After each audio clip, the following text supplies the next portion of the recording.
오늘 함께 나눌 하나님의 말씀은 요한복음 14장 15절부터 24절까지 23절까지의 말씀입니다. 그래서 요한복음 14장 15절부터 23절까지의 말씀을 읽고 우리 함께 나눌 텐데, 우리 성령과 하나님의 나라에 대해서 우리 두 번째 시간 우리가 함께 나누겠습니다. 같이 읽겠습니다.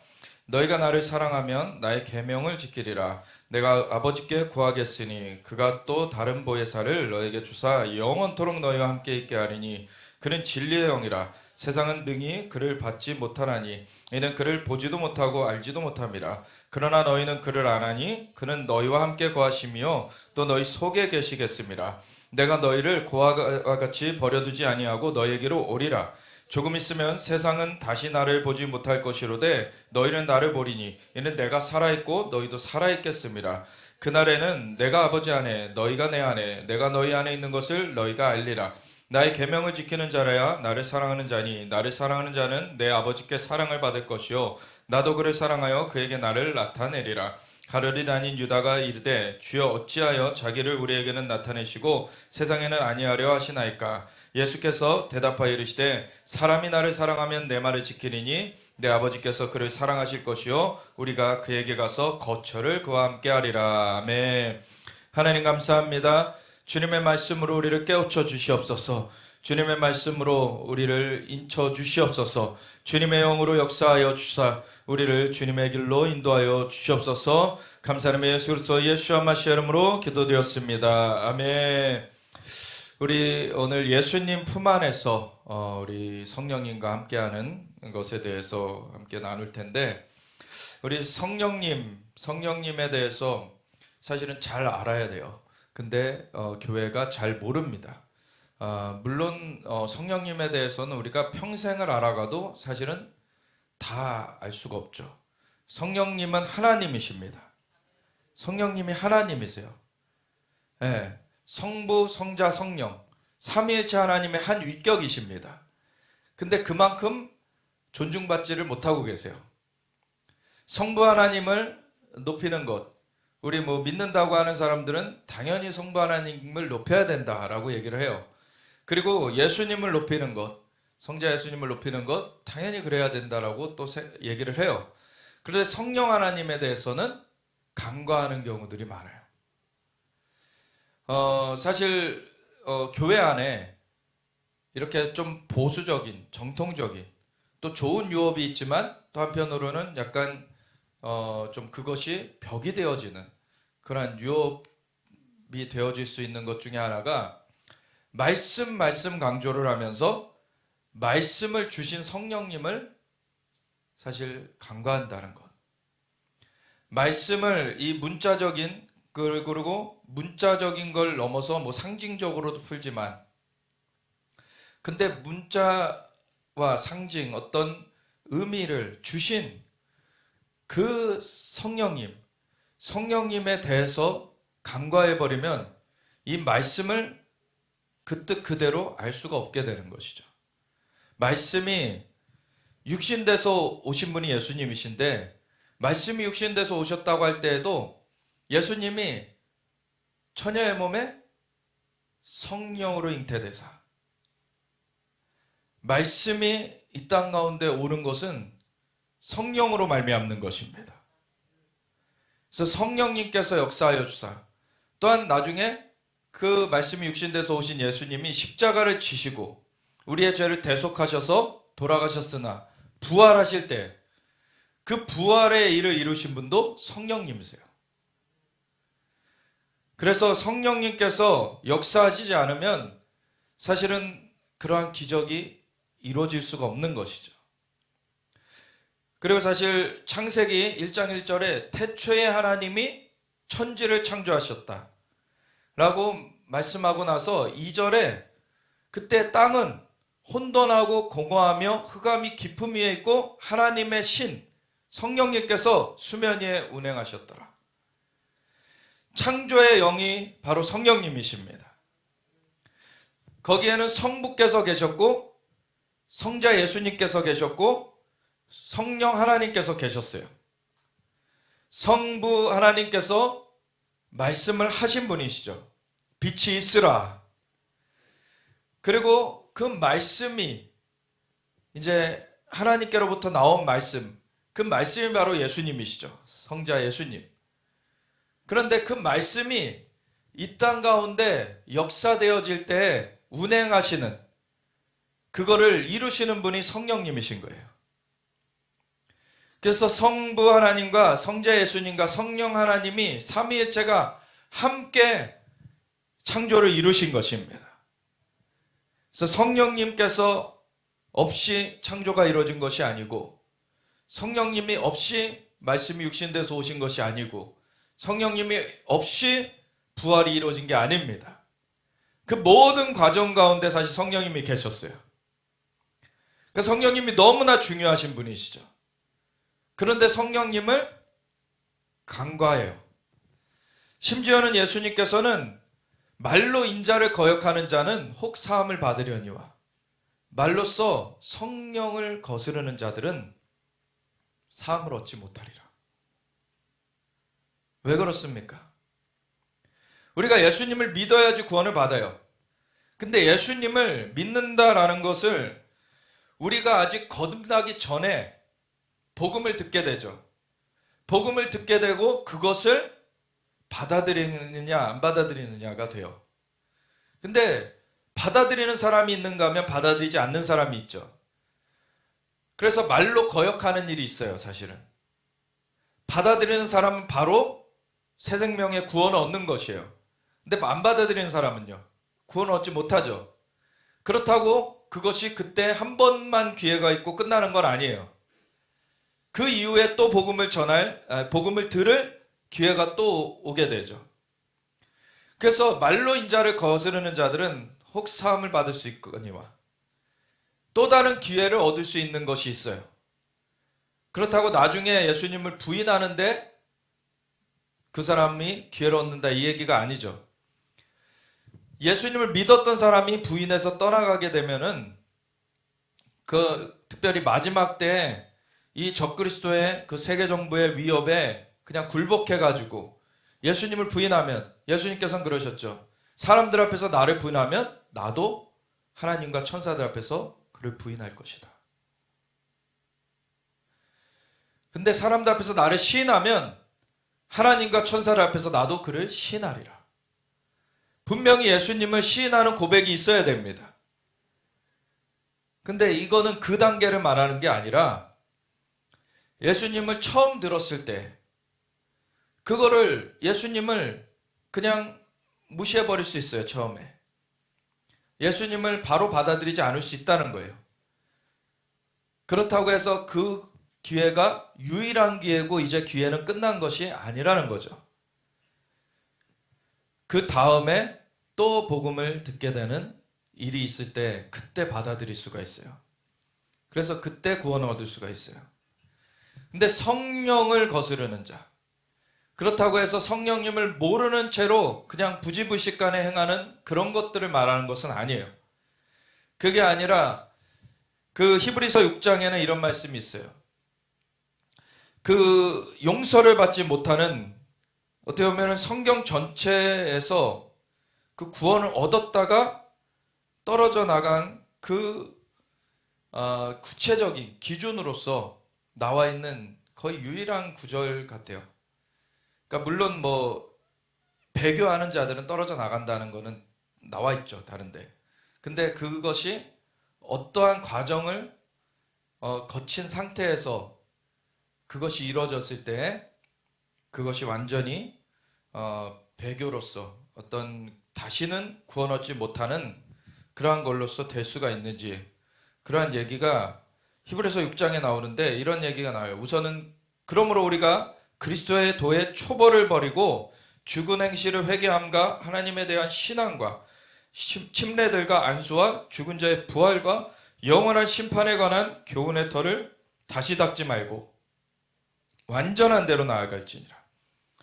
그러니까 그리스도의 도의 초보, 그거는 죽은 행실을 회개함. 이거는 그리스도의 도, 예수님을 믿는 사람들의 그 마땅히 행해야 될 일에 포함되는 일입니다. 죽은 행실을 회개하는 것. 그래서 구원파와 같이 이제 예수님 믿었으니까 회개가 필요 없다? 그거는 완전한 거짓말이죠. 예수님을 믿는 사람들은 죽은 행실을 회개하는 것이 있어야 돼요. 그리고 하나님께 대한 신앙, 하나님을 믿어야 되는 것이고, 그리고 침례들은요, 물침례도 있고요. 예수님을 믿었으면 이제는 세상에 대하여선 죽고 주님께 대하여서 산다고 하는 그 의식이 바로 침례죠. 물에 완전히 잠겼다가 나오게 되는 거예요. 그 침례를 받는 것, 그래서 침례들이라고 되어 있죠. 그 물침례만이 아니라 그것은 성령 침례도 말합니다. 그래서 물침례만 그 단수로 나와 있는 것이 아니라 물침례가 있는가 하면은 성령 침례가 있어요. 그래서 그러한 침례들, 그리고 안수, 하나님의 종, 그 하나님의 사람들의 안수할 때 하나님의 역사가 또 펼쳐지는 것들이 있어요. 그리고 죽은 자의 부활, 예수님이 부활의 첫 열매로 살아나신 것 같이 우리도 예수님 안에서 부활되어지는 것이죠. 그리고 영원한 심판에 관한 교훈의 터, 영원한 심판의 때가 온다. 이러한 것이 바로 그리스도의 도의 초보예요. 근데 이걸 버리고 다시 터를 닦지 말고 이거 그대로 완전한 대로 나아가라 라고 우선은 얘기를 해줘요.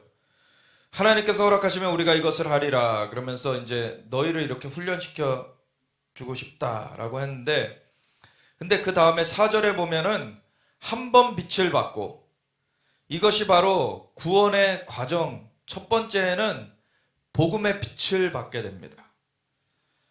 그래서 예수님이 그리스도다, 예수님이 구원자시다, 예수님이 하나님께로부터 오셔서 우리의 죄를 대신하여서 십자가에 달려 돌아가셨으나 부활하셨고, 누구든지 예수님을 믿는 사람은 죄가 사함받고 하나님의 영이 임하셔서 거듭나는 그 새 생명의 삶을 살게 된다라고 하는 것을 그대로 그 빛비침을 받게 된 대로 사실 믿음으로 받아들이면은 그것이 효력을 발생하죠.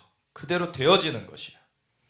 그래서 한번 빛을 받아서 그렇게 주님을 영접하게 되면 이렇게 하나님의 영으로 새롭게 거듭나게 되는데, 그러면 그 다음 단계가 하늘의 은사를 맛봐요. 은사라는 것은 오늘날의 은사주의에서 많이 이제 오용되는 그러한 어떤 신비로운 능력, 그런 것만으로 이렇게 오도돼서는 안 되고 그것도 포함됩니다. 하나님은 신비하신 분이시고 하나님께서 행하시는 것들, 그런 역사하심 가운데 신비로운 것들이 많아요. 근데 이 은사라는 것은 기본적으로는 선물이라는 뜻이죠. 선물. 그래서 하나님께서 이제 믿는 자들, 그 예수님을 믿는 자, 그 이름을, 그 예수님을 영접하는 자, 그 이름을 믿는 자들에게는 하나님의 자녀가 되는 권세를 주셨어요. 하나님의 자녀가 된 자들에게 하나님이 아버지로서 이제 선물들을 주십니다. 그거는 영적인 선물들이죠. 우선은 예수님께서도 너희 육신의 아버지도 자녀들에게 좋은 것으로 줄 줄 알거든. 너희 자녀가 떡을 달라 하는데 돌을 줄 사람이 있느냐? 알을 달라 그러는데 뱀을 줄 사람이 있느냐? 너희 육신의 아비도 좋은 것으로 자녀들에게 줄 줄 알거든. 하물며 천부께서 너희에게 좋은 것으로 주시지 않겠느냐? 그리고 그것이 병행구절, 또 다른 그 복음서 마태, 마가, 누가, 요한 중에 요한은 조금 독특하고, 사실은 마태, 마가, 누가에 같은 사건이 많이 이렇게 크로스돼서 기록이 되어 있는데, 그 똑같은 얘기가 또 다른 구절에서는 하나님께서 성령을 부어주시지 않겠느냐 이렇게 되어 있어요. 그러니까 좋은 것의 핵심은 성령님이세요. 그 성령님을 우리에게 주신 것은 다른 무엇과 비교할 수 없는 것입니다. 이 땅에서 어떤 거를 내놓는다고 할지라도 성령을 받은 것과는 비교할 수가 없어요. 성령님께서는 창조의 영이시고 생명의 영이시고 부활의 영이십니다. 그래서 그 성령님께서 함께 하신다는 것은 정말 놀라운 일이에요. 그래서 한번 빛을 받아서 영접을 하게 되면 하늘의 은사가 펼쳐지게 돼요. 하나님께서 좋은 것을 열어주시기 원하십니다. 성령님의 역사하심 가운데 우리에게 영안을 열어주시기 원하시고 우리에게 새로운 지경들을 계속 열어주시기 원하세요. 그러면서 성령에 참여한 바 되고 이제는 그냥 어떤 성령의 선물 그런 은사를 맛보는 정도가 아니라 성령님과 함께하는 것, 성령님과 동행하는 것이 어떤 것을 알게 되면 로마서 8장에 보면 하나님의 아들은 하나님의 영으로 인도하심을 받는 자들이 하나님의 아들이라고 되어 있죠. 하나님의 영으로 인도하심을 받는 것에 성숙해져 있는 거예요. 피조물이 고대하는 바는 하나님의 아들들이 나타나는 것입니다. 그렇게 되면 성령님과 동행하면서 통치가 풀어져요. 계시록 1장 6절 그리고 계시록 5장에 보면은요, 예수님께서 우리를 피로 사서 아버지께 드리시고 나라와 제사장으로 삼으셨다 그러시죠. 계시록 1장 6절에는 거기까지만 나와요. 근데 계시록 5장에는 나라와 제사장으로 삼으신 것이 땅에서 왕노릇하게 하심이라 이렇게 나와요. 그래서 우리를 나라와 제사장 삼았다는 것은, 제사장이라는 건 잘 알잖아요. 나라라는 그 말의 원래 뜻 킹덤, 영어로는 킹덤이죠. 왕국, 통치의 테리토리, 통치의 영역이죠. 그것이 바로 왕권, 그 권세, 왕의 그 역할을 말하는 거예요, 사실. 그래서 왕과 제사장으로 삼았다 이 얘기예요. 그래서 우리를 왕과 제사장, 베드로서에도 보면은 우리를 왕 같은 제사장이라 그러죠. 그래서 왕과 제사장으로 삼아 주셨다. 그래서 성령님과 함께 할 때 제사장 된 역할은 무엇입니까? 하나님과 백성 사이를 중개하는 그러한 역할이에요.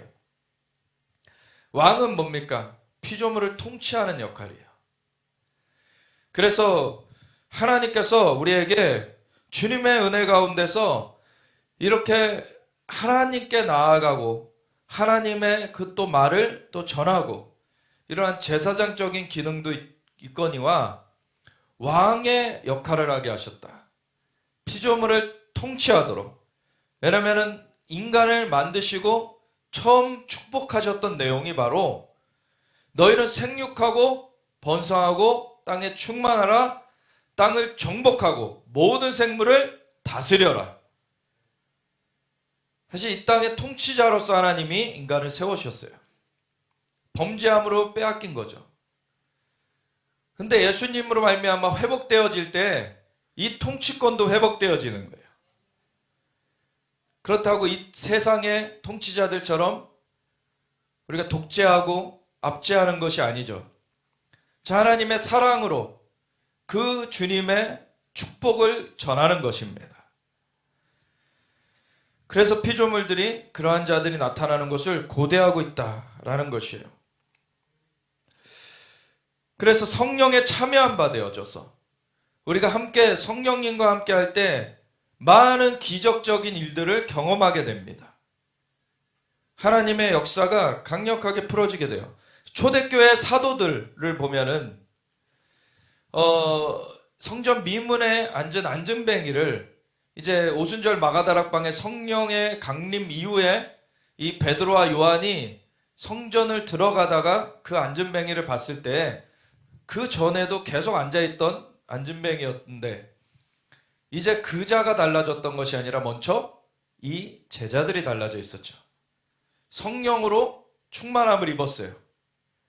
그러고서 그 안전뱅이를 봤을 때는 안전뱅이가 뭐 좀 얻을까 해가지고 바라보니까 뭐라 그럽니까 베드로가? 은과 금은 내게 없거니와 내게 있는 것으로 내게 주노니 나사렛 예수의 이름으로 일어나 걸으라. 그전에도 사실 예수님과 함께 했었어요. 그런데 예수님께서도 당부하셨죠. 내가 아버지께로 갈 건데 아버지께로 가면 보혜사 성령을 너에게 보내줄 것이다. 그래서 아버지께서 약속하신 바 위로부터 능력으로 입혀질 때까지는 이 성에 유해라. 이 성을 떠나지 말아라. 이런 얘기를 하시고 가셨어요. 그리고 오순절 마가다락방에 성령님이 임하셨죠. 그전에도 예수님과 함께 했지만 그때는 예수님께서 함께 이 땅에 계시는 가운데 예수님께 터치받은 사람들이 그 사역을 같이 조금씩 풀었어요. 그렇지만 이제는 예수님이 승천하시고 나서는 성령을 누구든지 예수님을 믿는 사람들에게 다 부어주시는, 그래서 이제 성령님이 모든 사람에게, 예수님을 믿는 모든 사람에게 임하심으로 말미암아 그 성령의 역사가 이제 풀어지기 시작했어요.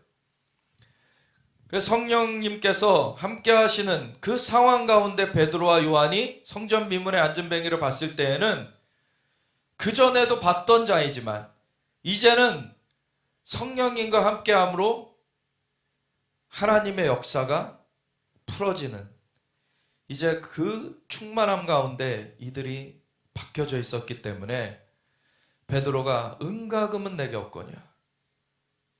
이건 이 땅의 물질의 문제가 아니다. 은과 금은 내게 없거니와 내게 있는 것, 그렇지만 내게 있는 것, 이제 성령님이 내 안에 오셨다. 내게 있는 것으로 내게 주노니, 성령의 역사를 풀어주는 거예요. 그 키는 예수님의 이름입니다.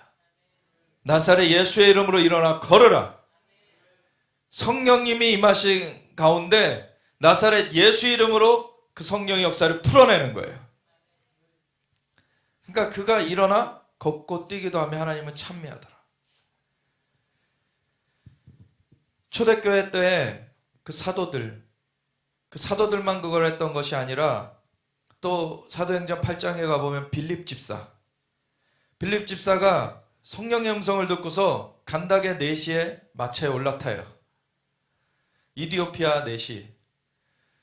그래서 이디오피아 여왕의 국고를 맡은 그 내시인데 이스라엘의 하나님 여호와를 믿는 사람, 그 사람이 예루살렘에 왔다가 가는 길에 성경을 읽고자 하는데 성경이 이해가 안 돼요. 이 사람이 빌립이 올라타 가지고서는 이해하느냐, 이해할 수가 없다고 그걸 풀어주죠. 그래서 복음 전하고 침례를 주는데 이 빌립은요, 이 간닥의 내시한테 그렇게 하나님의 음성을 듣고 나아가서 복음 증거하고서는 갑자기 수십 킬로 떨어진 곳으로 옮겨져요. 그리고 이 간닥의 내시한테 복음 전하는 것뿐만 아니라 그 옮겨진 곳에서도 복음 전하고, 그리고 사마리아에 가서 복음 전할 때에는 기사와 표적이 따랐다고 그렇게 기록이 되어 있죠. 그 사도들만 기사와 표적을 행했던 것이 아닙니다. 초대교회 성도들이 성령의 임하신 가운데서 기사와 표적을 행했어요. 그래서 성령에 참여한 바 되는 것, 이런 것이 우리에게 굉장히 중요해요. 그런데 그 성령에 참여한 바 될 때 우리가 성령님과 함께하는 것이 하나님의 말씀으로 이렇게 다져져야 됩니다. 하나님의 선한 말씀과 하나님의 선한 말씀, 정말 하나님께서 우리는 기록된 말씀을 읽고 있으면서 또 성령님께서 하시는 말씀을 또 들어요. 근데 기록된 말씀의 원리를 떠난 것은 하나님의 음성일 수가 없죠. 그래서 우리는 그걸 분별해 가야 되는 것이고, 그렇게 분별하면서 우리는 하나님의 인도하심을 따르게 되는데, 그래서 성령님의 역사하심을 우리가 받게 될 때에 우리는 가이드가 있어요. 사실 성경이라는 가이드가 있습니다. 근데 이 성경이 쓰여지기 전의 사람들, 그 사람들은 정말 생으로 배운 거예요, 사실. 그래서 이런 가이드, 기록되어 있는 것, 그런 것이 없는 상태로 본인들이 부딪히면서 배운 그런 일들이죠. 예수님께서 근데 시험을 당하실 때 마귀가 돌이 떡덩이가 되게 해봐라. 40일 금식하신 예수님께 그렇게 시험할 때 사람이 떡으로만 살 것이 아니요 하나님의 입으로부터 나오는 모든 말씀으로 살 것이라. 아멘. 거기 보면은 기록된 말씀만으로 제한된 게 아닙니다. 그때는 신약이 기록되기 전이었죠. 또 구약은 있었지만 구약이 적혀진 것은 하나님의 말씀이 있었기에 적혀진 거죠. 사실 기록된 말씀이 먼저가 아니라 하나님께서 말씀하신 것이 먼저입니다. 그것이 기록된 거죠. 그렇다고 오늘날에 성경을 더할 수 있거나 그런 건 아닙니다. 성경은 완편됐어요. 계시록에 보면은 여기서 더하거나 빼거나 하는 자들에게는 화가 있다라고 분명히 얘기를 하죠. 그래서 완편이 됐어요. 그런데 하나님이 말씀하시는 것이 끝난 것은 아닙니다. 그전에도 한번 비유를 한번 드렸듯이 성경은 지도를 갖고 있는 것과 같아요. 우리가 지도가 있는데 우리가 오늘날의 내비게이션을 써서 이제 새로운 길도 그냥 어렵지 않게 찾아가요. 새로운 길, 새로운 그 주소를 찍게 되면 거기로 가는 길이 이렇게 지도상에 이렇게 딱 그려지고서는 거기로 이제 한 걸음 한 걸음 인도해 주게 되는데 그때 중요한 게 바로 GPS 신호라는 거죠. 지도가 있는데 그리고 길이 어떻게 가는 줄을 아는데 지도를 이 앞에 있는데도 GPS 신호가 없어서 내가 어느 위치에 있는지 지도상에 내가 어디에 위치해 있는지 지금 어디를 향해 가고 있는지 어떻게 나아가고 있는지를 체크를 할 수가 없다면은 사실 지도가 있는 거를 활용하기가 힘들어요. 물론 그래도 여러 가지 더듬 가겠죠. 그렇지만 진짜 확연하게 차이가 나게 됩니다. 성령님께서 이 기록된 말씀의 기반 가운데 우리의 길을 인도해 가십니다. 그래서 그 신호를 받고서 우리는 움직이게 돼요. 그러면 우리는 길을 바로바로 찾아갈 수가 있게 되죠. 그래서 성령에 참여한 바 되어지는 것과 함께 하나님의 선한 말씀이 있어야 되는데 근데 이거는 선한 말씀이 그냥 기록된 말씀만으로 제한하는 것이 아니라 여호와의 입으로부터 나오는 모든 말씀 그걸로 살 것이다. 예수님께서도 말씀하셨죠. 그 말씀은 하나님의 선한 말씀입니다. 하나님이 선하시기 때문에 선한 말씀이 나오게 되는 거죠. 그러한 말씀 가운데 우리가 계도를 받아요. 지도를 받고 인도를 받아요. 그런 가운데 내세의 능력을 맛보는 이거는 정말 우리가 이 땅 가운데 아직 살면서도 우리의 영이 거듭난 상태로 천국을 미리 경험하게 됩니다. 미리 경험하게 돼요. 천국이 나중에 죽어서야만 경험되어지는 것이 아닙니다. 왜? 하나님이 계시는 곳, 그 하나님의 나라에 그 하나님께서 살아계시고 지금도 살아서 역사하시는데 우리를 하나님의 영을 보내셔서 살려주셨어요. 하나님은 산자의 하나님이십니다. 그래 하나님께서 에베소서 2장에 보면은 예수 그리스도 안에서 우리를 다시 살리시고 함께 일으키셨을 뿐만 아니라 하늘에 함께 안침받게 하셨어요. 예수 그리스도와 함께 하나님 보좌 우편에 안침받아지게 하셨습니다. 그래서 우리가 하늘에 이미 연결되어 있어요. 아멘. 우리의 영이 이미 하늘에 안침받아졌습니다. 그래서 그 영역을 우리가 지금도 경험하는 거예요. 죽어서야만 경험하는 게 아닙니다. 오늘은 뭐 우리 아이가 뭐 아직 여러 과정을 더 거쳐야 되지만 참 오늘 감사하게도 우리 어린이 찬양할 때 천국을 또 경험하게 되는 일이 있었다 그래요. 나중에 자세하게 한번 물어봐야 되겠는데 뭐 한 번 경험했다고 뭐 많이 뭐 확 달라지진 않는 것 같습니다. 계속 경험해야죠. 예.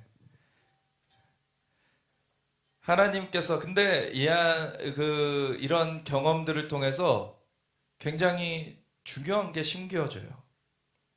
왜냐하면 그거를 부인할 수 없는 사실로서 딱 간직하고 있게끔 되죠. 물론 그것이 경험한 사람만 그렇게 되어지는 건 아니고 보지 않고도 믿는 것이 또 복되다 그러셨어요. 그렇다고 보지 않아야 된다 말씀하신 것이 아니에요. 예수님을 영접하는 것은 보지 않고 믿어서 영접하는 거예요. 근데 믿은 사람들은 이제 영적 세계가 열려진 겁니다. 그럼 이제는 보게 되는 것이고 듣게 되는 것이에요. 그래서 그러한 것이 내세 능력의 단계까지 이제 물론 뭐 계시를 받았다, 뭐 어떤 뭐 심지어는 천국을 경험했다라는 것 자체로 권위가 주어지는 건 아닙니다. 그거는 새 생명을 가진 자들에게 열려진 영역이에요. 권위라는 것은 하나님 앞에서 순종하는 것을 하나님께서 작은 것에 순종했을 때 큰 것으로 맡기시는 거죠. 무엇을 맡기셨는가의 영역인 거예요. 하나님 앞에 맡긴 자들에게, 맡은 자들에게 구할 것은 충성이니라. 충성됨을 요합니다. 그래서 새신자한테 권위를 막 주지 않으세요, 하나님께서. 근데 새신자에게도 천국 방문을 하게 하실 수 있습니다. 이게 차이가 있는 거예요. 그래서 성령에 참여한 바까지 내세 능력까지도 맛봤는데, 근데 그러고 타락한 자들은 다시 새롭게 하여 회개하게 할 수 없다. 왜냐하면 이미 내세 능력까지 다 맛봤는데 이 사람이 그러고서도 거기서 떠나갔다면은 이거는 다시 건져낼 수가 없는 그런 불의할 사람이다. 이는 그들이 하나님의 아들을 다시 십자가에 못 박아 드러내놓고 욕되게 합니다. 그래서 이러한 사람, 그러니까 아까 얘기했듯이 어떤 뭐 배교하는 그러한 일, 그런 것 가운데 다시는 돌이킬 수 없는 이런 경우들인데, 한때 예수님을 떠났었던 사람도 탕자처럼 다시 돌아올 수 있어요. 그렇지만 이렇게 내세 능력까지 맛봤는데 떠나간 사람들은 몰라서 그랬다라고 할 수가 없는 거예요. 이런 사람들은 핑계할 수가 없습니다. 근데 그냥 중간에 삶의 어떤 문제로 여러 가지 상황 가운데 연약함으로 이렇게 주님을 떠났다가 다시 돌아오는 사람들이 있어요. 그런 사람들은 이런 경우가 아니죠. 연약함 가운데 있었던 그런 상황 가운데서 끈이 떨어졌던 것입니다. 근데 하나님께서 그런 사람들에게는 다시 기회를 주시죠. 그래서 그런 경우하고는 또 구분을 해야 돼요. 근데 여기서도 보면은 이렇게 깊이 들어가는 사람들에게 성령에 참여한 바 된 것부터 해가지고 이제 하나님의 선한 말씀과 내세의 능력을 맛보는 것까지 들어가진 사람들, 이런 것에 있어서의 중요한 단계가 바로 성령님과 함께하는 거예요. 성령님과 함께하는 가운데 이 깊은 것들을 맛보게 되는 것입니다. 근데 이 성령님과 함께하는 가운데 깊은 것들을 맛봤는데, 그래서 하나님께서는 정말 깊은 영역까지 다 이제 보여주셨는데, 그런데 그거를 다 보고 알면서도 이 세상의 것으로 인하여서 이 세상의 유혹이 됐든지 핍박이 됐든지 어떤 것이 됐든지 간에 그걸로 말미암아 거기서 돌이켜가지고 세상을 따라가게 된다면 그 사람은 다시 건져질 수 없는 다시 건널 수 없는 강을 건너는 것입니다. 그게 바로 아까 얘기했듯이 성령을 거스르는 자. 성령의 역사하심이 이 사람 가운데, 이런 사람 가운데 강력하게 있었던 거예요. 근데 그거를 아예 거슬러 버린 거예요. 그러니까 자기가 어쩔 수 없었다 할 수가 없어요. 성령께서 강력하게 역사해 주셨거든요. 근데 스스로 거스르고 간 거예요. 그거는 사함받을 수 없다. 그래서 우리가 성령님에 대해서 알아야 되고 성령님과 함께하는 것 가운데 잘하고 그 가운데 계속 가야 되는 것입니다. 다시 요한복음 14장으로 와보면요, 이런 말씀하죠. 15절부터 너희가 나를 사랑하면 나의 계명을 지키리라. 너희가 나를 사랑하면 나의 계명을 지키리라. 사실 예수님을 믿지 않는 사람 중에 이런 말들을 많이 해요. 그냥 교회 가면은 뭐 이거 하라 그러고 저거 하라 그러고 나 그런 게 싫어서 안 간다. 그러니까 뭐 그러면서도 또 뭐 하나님은 뭐 계실 수도 있는데 근데 나는 뭐 이런 것이 싫어서 저런 것이 싫어서 안 간다. 이런 얘기를 해요. 근데 사실 그런 말들을 하는 그 근저, 그 바탕에는 결국에는 순종하기 싫은 거예요. 사실은. 순종하기 싫은 거예요. 근데 하나님께서는요, 우리를 로봇처럼 부리시는 것이 아니라 하나님은 우리를 사랑하셔서 우리를 그 생명 가운데 초청하시는 것입니다. 하나님의 축복 가운데 초청하시는 거예요. 하나님의 자녀답게 정말 주님의 은총 가운데 살도록 부르시는 것입니다. 그래서 그것이 어거지로 되어질 수 있는 것이 아니라 사랑의 관계가 되어져야 되는 거예요. 그래서 너희가 나를 사랑하면 나의 계명을 지키리라. 주님께서 요구하시는 것이 있습니다. 하나님 나라의 법도가 있습니다. 근데 그것이 율법주의로 뭐 이걸 지켜서 어떠한 기능적으로 어떠한 효과를 발휘하려는 그런 차원으로 되어질 수 있는 게 아니에요. 하나님을 믿음으로 지키게 되는 것이고 하나님을 믿는 것에 기반 위에서 사실 하나님과의 관계죠. 믿음도 하나님을 신뢰하는 것입니다. 그 관계 가운데서 하나님과 계속해서 시간을 갖다 보면은요, 하나님이 어떠한 분이신가를 알면 알수록 하나님을 사랑하지 않을 수 없어요. 왜냐하면 하나님 자신이 사랑이시고 하나님이 얼마나 사랑하고 계시는가를 발견케 되거든요. 너희가 나를 사랑하면 너희가 먼저 사랑한 것이 아니라 하나님께서 너희를 사랑하셨기 때문에 사랑하게 된 것이라는 거죠. 그래서 그 사랑이 부음바 되어진 것이 이제 우리 안에서 열매 맺어서 하나님 앞에 올려드려지게 될 때 그것이 진짜 관계가 쌓여져 가게 되는 것이죠. 그래서 그 사랑이 깊어지면 깊어질수록요, 주님께서 말씀하시는 것을 정말 기쁨으로 순종하게 돼 있어요. 관계가 돼 있기 때문에. 그냥 마지못해 하는 일이 아니라 우리가 연애할 때 그렇죠. 불 속에라도 뛰어들겠다.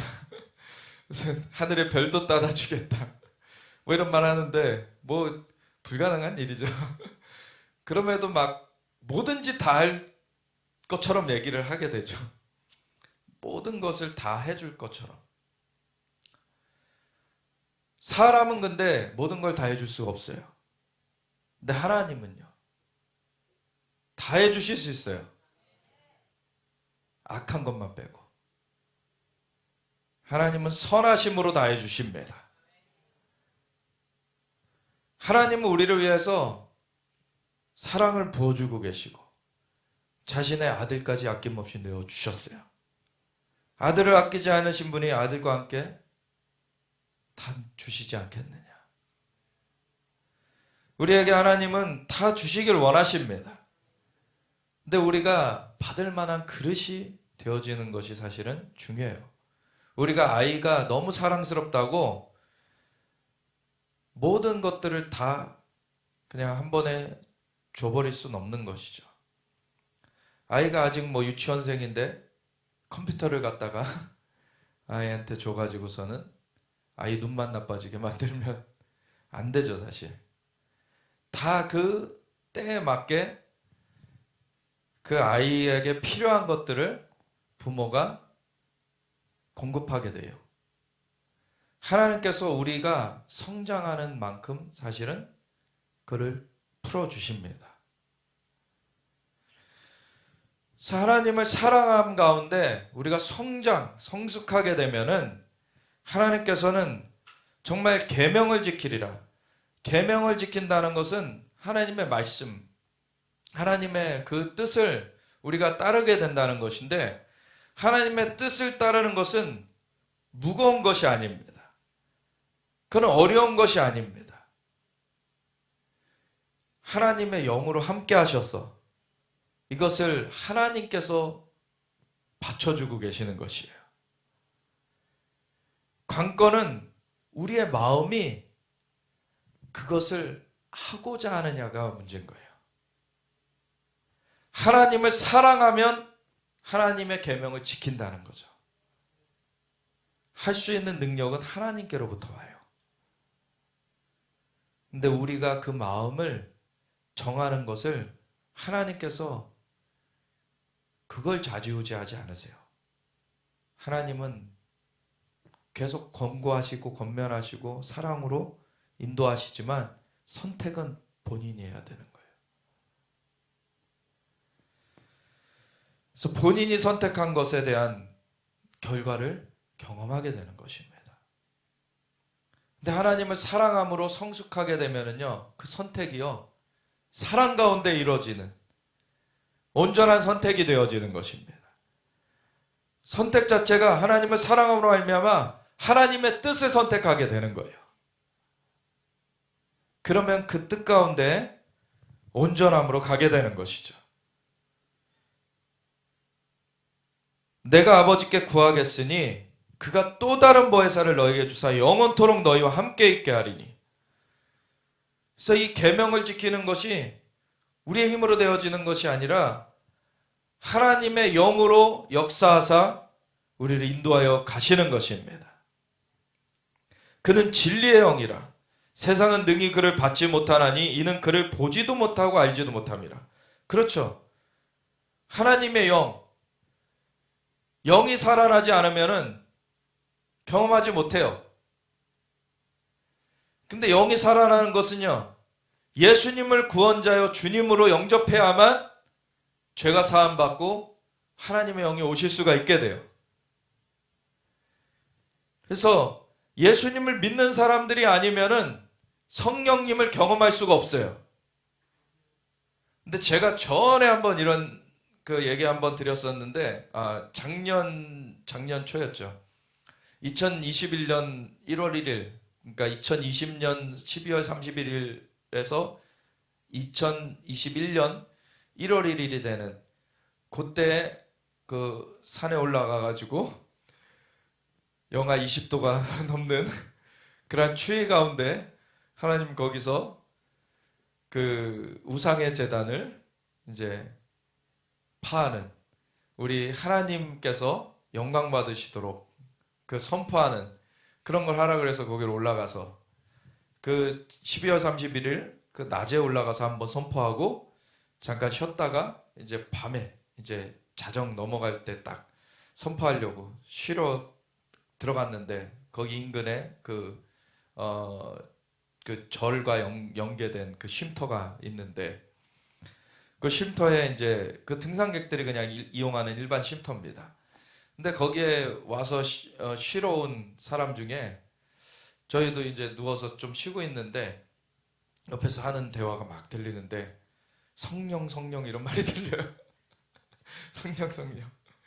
근데 그 한 사람이 자기는 무슨 8단계까지 가봤다 무슨 그러면서 이름은 성령이라고 하지만 그는 귀신의 영이죠. 그래서 말을 똑같이 한다고 해서 똑같은 영은 아닙니다. 우리 보면 이단들이 신천지가 뭐 새하늘과 새 땅 계시록 21장에 나오는 것 같다가 신천신지 그 말 갖다가 쓰니까 자꾸 새하늘 새 땅 얘기하면 신천지인 줄 자꾸 오해하게 되는, 새하늘과 새 땅 자체는 성경에 나오는 것입니다. 신천지가 지금 불법으로 사용하는 거지. 예. 그리고 여호와의 증인은 왕국 얘기를 자꾸 해버리니까 하나님의 나라는 왕국이에요. 하나님이 왕이신 민주주의 사회가 아닙니다. 거기는 막 다수결 투표해서 이루어지는 사회가 아니에요. 하나님이 완전하신 왕이십니다. 그분에게는 어그러짐이 없기 때문에 근데 완전한 통치죠. 그거는. 근데 인간은 완전하지 않기 때문에 보완이 필요해요. 근데 하나님은 완전하세요. 하나님의 나라는 왕국입니다. 근데 왕국이라고 얘기하면 여호와의 증인인데 또 이런 그 오해가 생겨요. 또 한편으로는 또 레위기 23장 같은데 여호와의 절기, 하나님께서 절기를 이스라엘에 주셨는데 그는 이스라엘의 절기라 그러시지 않으셨어요. 여호와의 절기라 그러셨어요. 그래서 유월절, 무교절, 초실절, 오순절, 그리고 나팔절, 속죄일, 초막절, 이 7대 절기가 있는데 7대 절기를 근데 잘 이해를 해야 되고 잘 그거를 적용을 해야 되는데 7대 절기의 그 풍습을 지키라는 얘기가 아니에요 지금. 왜냐하면 그 7대 절기 주신 목적 자체가 하나님께서는 구원자 예수님의 그 구속사역의 밑그림으로 주신 것입니다. 그래서 예수님을 떠나서는 그것이 제대로 해석될 수가 없는 것이죠. 유월절 어린 양으로 예수님께서 십자가의 대속을 이루셨어요. 그리고 무교절 무덤 가운데 묻히셨다가 초실절 부활의 첫 열매로 일어나셨습니다. 그리고 승천하신 예수님이 오순절 성령님을 보내주셨어요. 그리고 성령님이 역사하사 2000여 년을 이렇게 복음이 증거되어져 왔는데 예수님은 다시 오신다고 하셨습니다. 다시 오실 때 그 다시 오신다는 이제 사인들, 그 나팔이 불려지는 것이 나팔절이에요. 그리고서는 속죄일은 무엇입니까? 유월절 어린 양으로 예수님 돌아가셔서 속죄를 이루셨는데 속죄일이 따로 있어요. 이거는 국가적인 속죄의 날입니다. 이거는 온 이스라엘 구원 얻으리라. 역사상 살았던 모든 이스라엘 백성들이 뭐 이유 여하를 불문하고 다 구원 얻는다 이 얘기가 아니에요. 거기서 떨어져 나간 사람들도 있지만 마지막 주님 다시 오기 전에 어느 시점에 살아남아 있는 유대인들이 집단적으로 회심하는 일이 있습니다. 그것이 스가랴서 12, 13장에 나와요.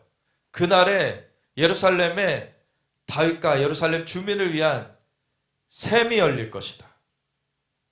그래서 그들이 그 찌름받은 그를 바라보고 통곡하기를 장자를 위하여 애통하듯 하리로다. 예수님이 메시아셨구나. 이거를 알게 되는 거예요. 유대인들이. 그들에게는 구약이 있어요. 이미. 근데 신약이 없죠. 왜? 예수님이 메시아로 오신 것을 모르기 때문에. 아직도 메시아를 기다려요.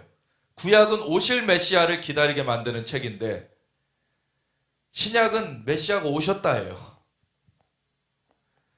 근데 이제 그 찌름받은 그 십자가에 찔리셨던 그 예수님이 바로 메시아셨구나.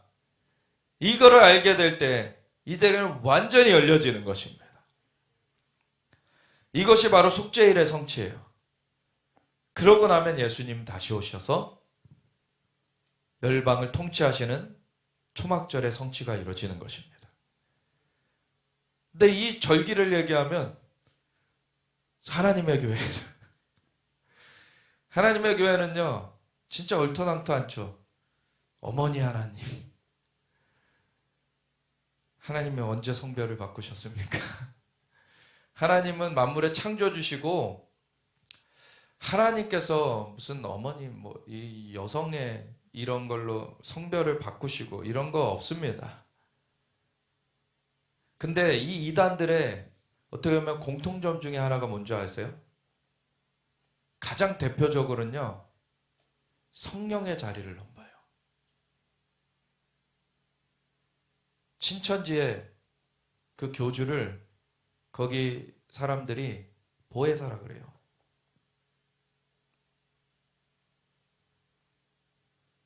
이 성령의 자리를 넘봐요 자꾸. 반면에 참된 것은 성령으로 말미암는 것이죠. 그러니까 오늘날에 진짜 정확하게 알아야 되는 것이 성령 하나님을 우리가 알아야 됩니다. 성령으로 말미암지 않고는 예수를 주라고 할 수 없고, 우리가 예수님을 주님이라고 고백할 수 있는 것도 성령님의 역사입니다. 왜냐하면 예수님을 구원자, 우리를 위해서 대속하신 분으로 영접할 뿐만 아니라 우리의 주님으로서 고백을 하고 우리가 따라가야 돼요. 근데 예수님의 영이시 성령님의 그 역사하심으로 영이 거듭나지지 않은 사람은 예수님을 따라갈 수가 없는 거예요. 성령님의 역사하심으로만이 예수님을 따라갈 수가 있습니다. 그래서 이 이단들이 아무리 판쳐도요 성령의 역사가 있으면은 그 이단들을 다 물리칠 수 있습니다. 아멘. 근데 왜 교회들이 이렇게 힘없이 어떻게 보면은 많은 어려움을 이렇게 당하고 있습니까? 사실 성령님의 역사하심 가운데 함께 가지 않고 있기 때문에. 선한 의도는 있어도 의도만 갖고 할 수 있는 것이 아닙니다. 우리가 철저하게 우리의 힘으로 되어지는 것이 아니라 하나님의 영으로 인도하심을 받아야 우리가 승리할 수 있다는 것을 철저하게 고백해야 돼요. 우리가 자고해져서 스스로 종교생활로 이거를 이룰 수 있다? 그것은 착각인 것입니다. 성령님의 도움 없이는 나아갈 수가 없는 것이에요. 그는 진리의 영이라 세상은 능히 그를 받지 못하나니 이는 그를 보지도 못하고 알지도 못합니다. 세상은 알 수가 없어요. 볼 수가 없어요. 그러나 너희는 그를 아나니 그는 너희와 함께 거하시며 또 너희 속에 계시겠습니다. 아멘. 우리와 함께 거하십니다. 우리의 속에 계십니다. 아멘. 그리스도의 영이 없으면 그리스도의 사람이 아니라 그리스도의 영이 우리 가운데 있어서 우리가 그리스도의 사람입니다. 하나님의 영이 우리 속에 계십니다. 그래서 내가 너희를 고아와 같이 버려두지 아니하고 너희에게로 오리라. 성령으로 함께하고 계십니다. 그래서 예수님께서 마태복음 28장 18절부터 20절까지 보면은 하나가 땅의 모든 권세를 내게 주셨으니 그러므로 너희는 가서 모든 족속으로 제자를 삼아 아버지와 아들과 성령의 이름으로 침례를 베풀고 내가 너희에게 분부한 모든 것을 가르쳐 지키게 하라. 볼지어다 세상 끝날까지 내가 너희와 항상 함께 있으리라. 성령으로 함께 하시는 것입니다. 그래서 내가 너희를 고아와 같이 버려두지 아니하고 너희에게로 오리라. 주님은 약속을 이루셨어요. 성령으로 함께하고 계십니다. 조금 있으면 세상은 다시 나를 보지 못할 것이로되 너희는 나를 보리니 이는 내가 살아있고 너희도 살아있겠습니다. 아멘. 주님은 영원히 살아계신 분이시고 우리를 살려주셨어요. 그래서 우리가 영으로서 살아나서 이제 주님을 뵙게 되었습니다. 성령 안에서 우리가 예수님을 보는 삶으로서 바뀌어진 거예요. 그날에는 내가 아버지 안에, 너희가 내 안에, 내가 너희 안에 있는 것을 너희가 알리라. 아멘. 이건 자연적으로는 이해가 안 되죠. 이게 어떻게 이해가 돼요? 어떻게 이게 제 이름은 기억 안 나는데 러시아 인형 중에 이렇게 하나 빼면 또 나오고 또 나오고 속에 그걸로도 해결이 안 되죠. 그거는 그냥 안에 있는 거는 그냥 안에 있는 거지. 안에 있는 것이 또 밖을 덮을 수는 없잖아요. 근데 그날에는 내가 아버지 안에 있고 너희가 내 안에 있고 내가 너희 안에 또 있대요. 이거는 성령의 역사하심이죠. 이건 성령의 역사하심 아니고서는 이것을 이해할 수가 없습니다.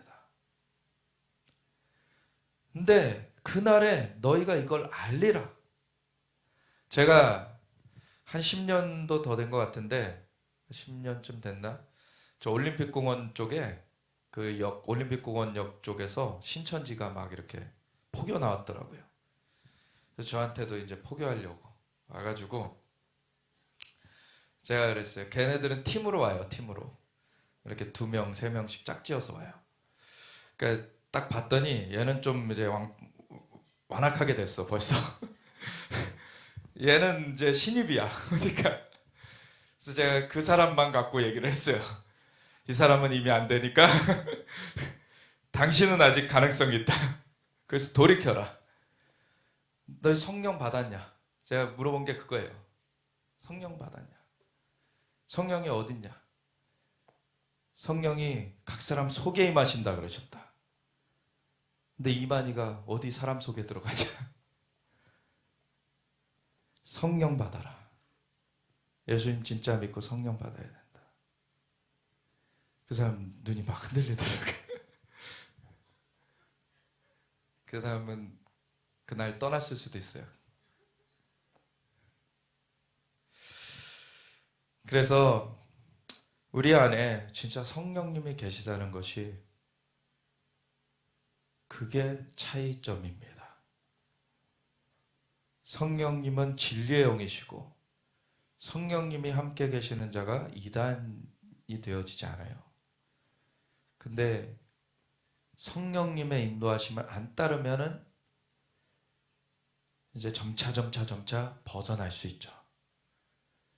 그래서 우리 가운데 성령님의 인도하심을 따르는 것이 생활화되어져야 돼요. 그래서 우리가 그 길에서 이탈하지 않도록 나의 계명을 지키는 자라야 나를 사랑하는 자니 나를 사랑하는 자는 내 아버지께 사랑을 받을 것이요 나도 그를 사랑하여 그에게 나를 나타내리라. 아멘. 많은 사람들이 종교적으로 얘기할 때 보지 않고 믿는 자가 복되다 그랬으니까 왜 주님을 보려고 하느냐? 그거는 그 얘기가 아니에요. 주님께서 말씀하신 것은. 그때 당시엔 예수님이 이 땅 가운데 초림하셔서 보이는 상태셨잖아요. 근데 그 이후에 열방의 복음이 증거될 때는 예수님 보이지 않으시는 상태예요. 그런데도 예수님을 영접하잖아요. 보지 않고 믿는 자가 복된 거예요. 근데 그렇다고 그 이후에 믿은 사람이 보지 않아야 복되다는 얘기를 하신 것이 아닙니다. 여기 분명히 나의 계명을 지키는 자라야 나를 사랑하는 자니 나를 사랑하는 자는 내 아버지께 사랑을 받을 것이요 나도 그를 사랑하여 그에게 나를 나타내리라. 주님이 자신을 드러내신대요. 사랑하면은요 보고 싶잖아요. 사랑하는 자에겐 나타낼 것이다. 이게 바른 관계인 것입니다. 그래서 가룟 아닌 유다가 이르되 주여 어찌하여 자기를 우리에게는 나타내시고 세상에는 아니하려 하시나이까. 세상엔 알아듣질 못해요. 예수께서 대답하여 이르시되 사람이 나를 사랑하면 내 말을 지키리니 내 아버지께서 그를 사랑하실 것이요 우리가 그에게 가서 거처를 그와 함께 하리라. 아멘. 우리가 그에게 가서 그의 거처를 그와 함께 하리라. 성령님이 오신 것이면서 성령 안에서 성부 하나님, 성자 예수님을 우리는 만나게 됩니다.